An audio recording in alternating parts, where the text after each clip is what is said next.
Good morning everybody, good morning from Rishirhat. এই হচ্ছে আমাদের ঋষিরহাট এর হোমস্টে থেকে ভিউ। এইটা হচ্ছে অ্যাকচুয়ালি আমাদের হোমস্টে, যেটা দেখানো হয়েছিল আমাদেরকে নেওয়ার আগে, যেটা আমরা পিকচারে দেখে বুকিং করেছিলাম। আর ভাইরাল স্কোপের তারপরে ভিডিও দেখি, ওখানে দেখে পছন্দ হয়। বাট এই হোমস্টেটার জায়গায় আমরা যখন কালকে এসে পৌঁছাই সন্ধেবেলা, তখন আমাদের দেয়া হয় এই একটা শ্যাবি লুকিং হোমস্টে। এটা হোমস্টে বলা ভুল হবে, বেসিক্যালি এটা বস্তি। উপরে না কিছু ঠিকঠাকভাবে আছে, না আছে কোনো রাখার জায়গা কিছু। অত্যাধিক মানে শ্যাবি, নোংরা, আনক্লিন বাথরুম, আনক্লিন রুম, রুমে একটা বিচ্ছিরি স্মেল। মানে আমাদের কমপ্লেন করতে করতে কালকে সন্ধ্যে থেকে সকাল হয়ে গেল, বাট হোমস্টের ওনারের আসার সময় হলো না বা মিট করার সময় হলো না। আমরা 4 থেকে 5 বার খবর পাঠিয়েছি বা নিজেরাও বলে এসেছি, বাট উনি দেখা করতে আসেননি। আমি আসলে একটা জিনিস জিজ্ঞেস করবো, আপনারা যে 1300 টাকা পার ডে চার্জ করছেন আমাদের থেকে, কী বেসিসে চার্জ করছেন? আমরা 2 মাস আগে বুকিং করে ইউটিউবে ভাইরাল স্কোপের চ্যানেল দেখে এলাম। এসে যদি এই সার্ভিস পাই, তাহলে তো আর কোনো অনলাইন ইউটিউব ভিডিও চ্যানেল থেকে আসাই যাবে না কোথাও। যদি এটা তো বেসিক্যালি চিট হচ্ছে এক ধরনের। আমি এটাই ওনাকে বলবো, আমার আর কোনো বলার বক্তব্য নেই।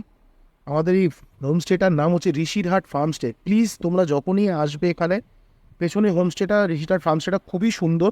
বাট আগে রিকনফার্ম করে নেবে যে ওরা অ্যাকচুয়ালি ওখানেই রুমসগুলো দিচ্ছে কি না। যদি ওখানে রুমস না দেয়, তাহলে প্লিজ এসো না। কারণ এখানকার ভিউ পয়েন্টটাই অসাধারণ, এই যে ভিউ তোমরা দেখতে পাচ্ছ। এছাড়া ওভারঅল খাবার থেকে শুরু করে সব কিছুই বাজে। আমার পার্সোনালি কালকে যেখানে থেকেছিলাম তার থেকে 300% বাজে এটা লেগেছে। মানে এবার তোমরা বুঝতে পারো আমার এক্সপিরিয়েন্সটা কীরকম। বাট আমি কাউকে ছোটো করতে চাই না বা কোনো হোমস্টের খারাপ বলতে চাই না সব কিছুই। তাই বলবো যে জাস্ট ক্রস চেক করে, নিজেদেরকে প্রপারলি ভেরিফাই করে তোমরা এখানে এসো। জাস্ট ওটাই কনফার্ম করে যে ওই রুমসটাই দিচ্ছে কিনা, আর কিছু বলার নেই। এবার আমরা এখান থেকে বেরোনোর পরিকল্পনা নেব, নিয়ে আমরা বেরিয়ে সেম রাস্তা দিয়ে ঘুমের দিকে যাব। ঘুম থেকে গিয়ে তারপর ওখান থেকে আমাদের নেক্সট হোমস্টে ডেস্টিনেশন, যেটা লোয়ার শিটংয়ে আছে। এই হচ্ছে আমাদের বেরোনোর পর প্রথম ওয়াটারফল। দেখতে খুবই সুন্দর। এটাও সেম বিজনবাড়ি থেকে ঋষিরহাটের রাস্তায় পড়ে। কালকে আমরা এটা ক্যাপচার করতে পারিনি, তাই জন্য আজকে তোমাদেরকে এটা দেখাচ্ছি।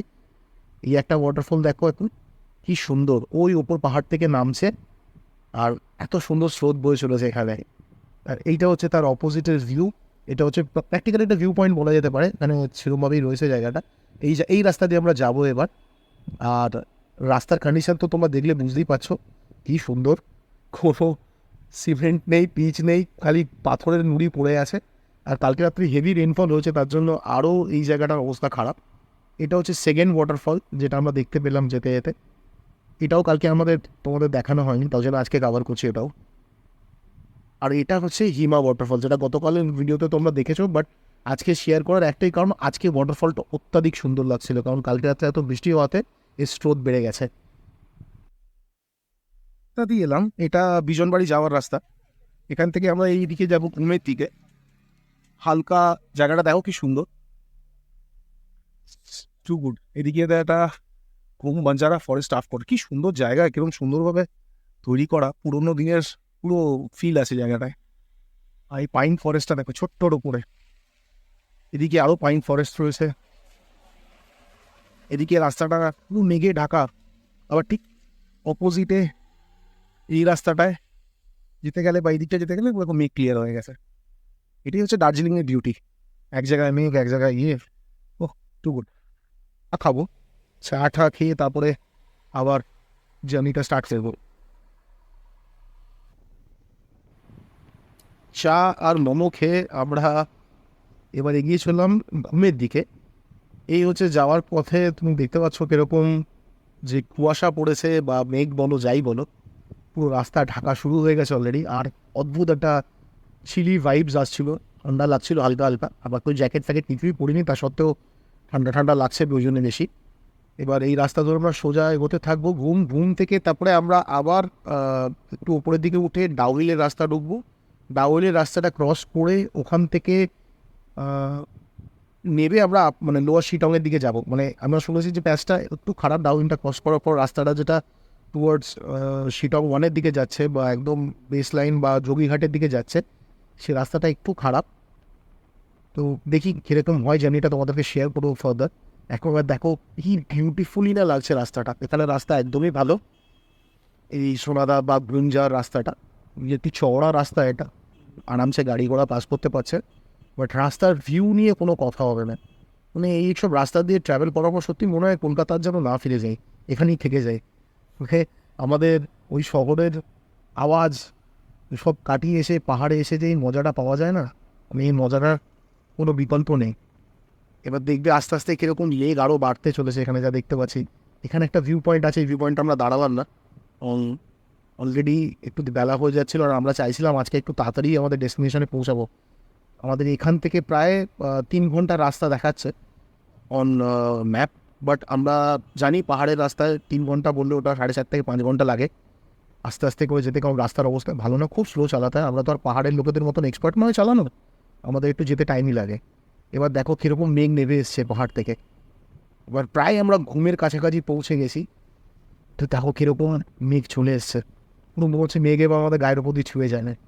এই রাস্তা দিয়ে যাওয়ার পর আর সত্যি মনে হয় না অন্য কোনো রাস্তা দিয়ে যায়, মানে এখানেই থেকে যায়, দাঁড়িয়ে যায়। বাইক নিয়ে আসারই একটাই সব থেকে বড়ো মজা হচ্ছে যে এরকম রাস্তার ভিউ পাহাড়ে পাওয়া যায়, আর এরকম ঠিক মেঘের অবস্থা হয়ে যায় যেখানে আমাদের ফগ ল্যাম্প জ্বালিয়ে যেতে হয়। এতটাই ডার্ক হয়ে গেছিলো রাস্তা, তুমি বুঝতে পারছো দেখে। এই ভেতর দিয়ে এবার যাবো আমরা, আরও আরও মানে ডেন্স হতে থাকছে ফগটা একদম। এই সামনে তোমরা একটু ডিস্টেন্সও রাস্তা দেখা যাচ্ছে না, খুব সাবধানে রাস্তা দিয়ে যেতে হচ্ছে, কারণ বেশি চাপ নিলে আবার চাপ হয়ে যাবে। পাশ দিয়ে ট্রেনের ট্র্যাক যাচ্ছে ঘুমের দিকে। এবার রাস্তাটা একটু হালকা ক্লিয়ার হলো এই জায়গাটা, সামনে হোমস্টেজ আর বাড়ি দেখা যাচ্ছে, এটা একটা বাজার পড়ে ছোট্ট, এখানে তোমরা কেনাকাটি করতে পারো। আবার সেই যথারীতি কুয়াশা আবার রাস্তায় নেমে গেছে, এবার একদম আবার ডেন্স হচ্ছে। আমার যতটুকু মনে হচ্ছে এবার আমরা বৃষ্টি পাবোই পাবো, বাট যদি বৃষ্টিটা কাটিয়ে বেরিয়ে যেতে পারি তো খুব ভালো হয়, বাট মনে হয় না আমরা বেরোতে পারবো, খুব জোরেই বৃষ্টি নামবে, কারণ অলরেডি এখানে একটু বৃষ্টি হচ্ছে, দেখতে পাচ্ছ রাস্তা ভেজা, সামনে রাস্তাটা আর একটু বৃষ্টি পাওয়ার চান্সেস খুব হাই। যেভাবে বাড়ি চালাচ্ছে এই জন্য এই রাস্তা দিয়ে তারা মনে হয় না অন্যকে ফলো করে যে অন্য লোক পাশ দিয়ে যাচ্ছে, দেখো কীরকমভাবে চাপছে তোমরা দেখলে বুঝতে পারো। বাট তবে এই অবস্থা দিয়ে আমাদের এখান থেকে কাটিয়ে এগোতে হবে। তো এবার অনেক ওপরের পাহাড়ের থেকে নিচে নেমে যাবো আমরা, তো অনেক নিচের দিকেই থাকবো নেক্সট 2 দিন, আমাদের প্ল্যান তাই আছে যে এবার পাহাড়ের অন্য পোর্শনটা এনজয় করবো, অফবিট জায়গা। একটা অফবিট জায়গা থেকে বেরোলাম, একটা অফবিট জায়গায় ছিলাম, আরেকটা অফবিট জায়গায় গেলাম, এবার আরেকটা অফবিট জায়গার দিকে আমরা যাচ্ছি। এই ডেস্টিনেশনটাও খুব ভালো, বাট জাস্ট ভিউটা উপভোগ করতে করতে চলো, এই ভিউ সত্যিই পাওয়া যাবে না মনসুন ছাড়া। আমি এক অব্দি বলি পাহাড়ে আসার সবথেকে কষ্টর টাইম হচ্ছে মনসুন, আর সবথেকে সুন্দর টাইম হচ্ছে মনসুন। বাট এই মনসুনে এরকম ওয়েদার দিয়ে রাইড আনম্যাচেবল, এই রাইড ইজ আনম্যাচেবল। আমি বারবার রিপিট করবো কথাটা, এরকম ride it is just in your memories. তুমি রোজ এখান থেকে ফিরে যাওয়ার পর ভিডিও দেখলেও তোমার পুরনো হবে না। এই রাস্তার সৌন্দর্য এত বেশি লাগে তখন, এরকম রাস্তা আমরা ভাবতেও পারি না কলকাতায় থেকে, যে জাস্ট একটু কষ্ট করলে এখানে আসা যায় আর এসে এই দৃশ্য উপভোগ করা যায়। তো তোমরা এবার ভিডিওটা এনজয় করতে থাকো, আমি সামনে আবার কোথাও একটা পয়েন্টে দাঁড়িয়ে কথা বলছি তারপরে।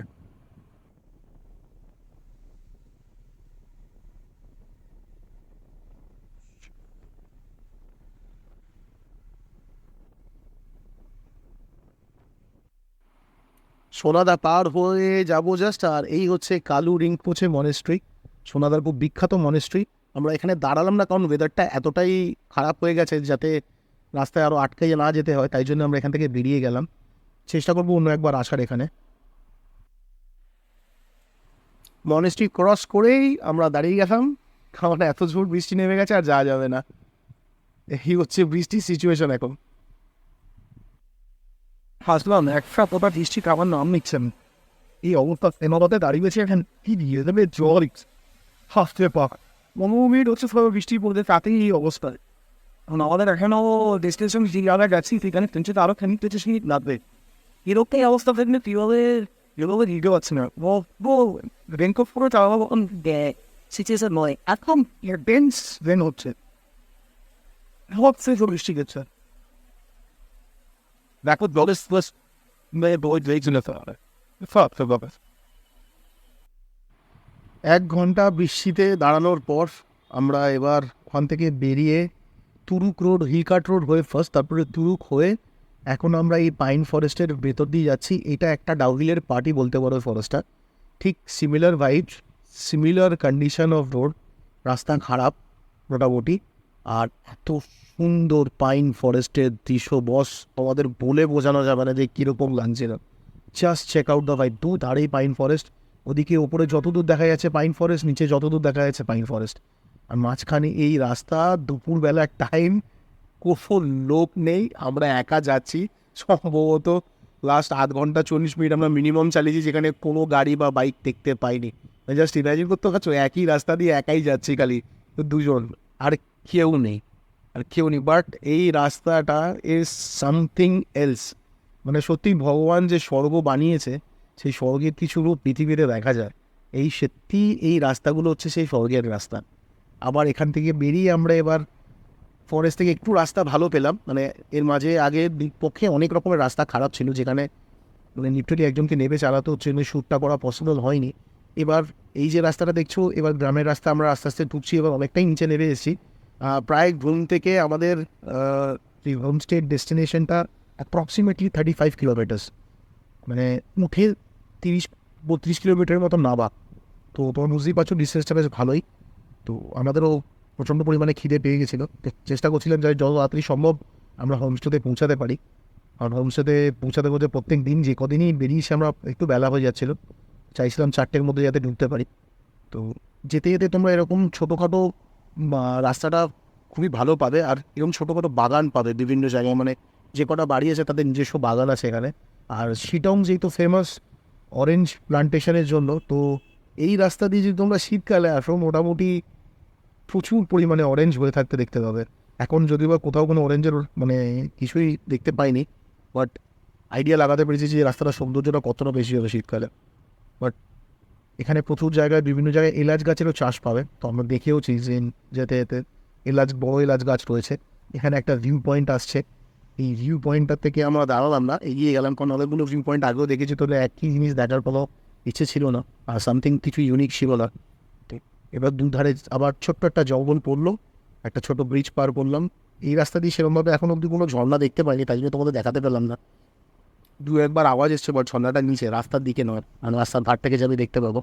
But just imagine the road beauty, মানে কোনো কথা হবে না, রাস্তাটা এত সুন্দর। আর এই রাস্তাটা রিসেন্টলি হয়েছে, মানে 8-9 মাস হবে, 8-9 মাস হবে এই রাস্তাটা পুরো তৈরি হয়েছে। তাই জন্য রাস্তার কন্ডিশন ইজ জাস্ট বেস্ট।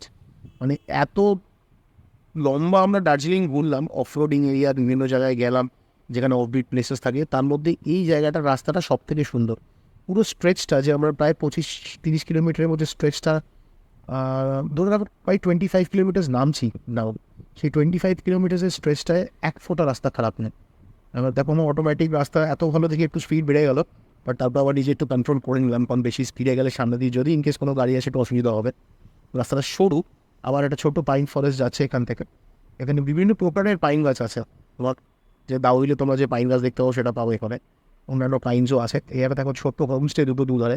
এই এতক্ষণ পর আমরা একটা গাড়ি দেখতে পেলাম, একজন আসছে এনটর্ক করে। রাস্তাটা ডাউন, স্লাইডটা একবার দেখো কতটা ডাউন, যেতে যেতে এরকম একটা ভিউ দেখতে পেলাম আমরা আবার। মানে স্বর্গ সত্যি এখানেই রয়েছে এইসব রাস্তায়। স্বর্গ ডান দিকে তোমাদের সব বড় এলাচ গাছ দেখতে বুঝতে পারবে, সব বড় এলাচ। এই যেখানে আমরা দেখাচ্ছি এখন ভিডিওটা, এখান থেকে আমাদের হোমস্টে আর মাত্র 2 কিলোমিটার। এরপরে জাস্ট হোমস্টেতে ঢুকে একটু ফ্রেশ হয়ে আগে আমরা লাঞ্চটা সারবো। হোমস্টে থেকে অনেকবার আমাদের ফোন করেছে কত দূর যাওয়ার জন্য। ভেরি পোলাইট হোমস্টে, এখন অব্দি যা এক্সপিরিয়েন্স, যার সাথে কথা বলে বুঝতে পারলাম।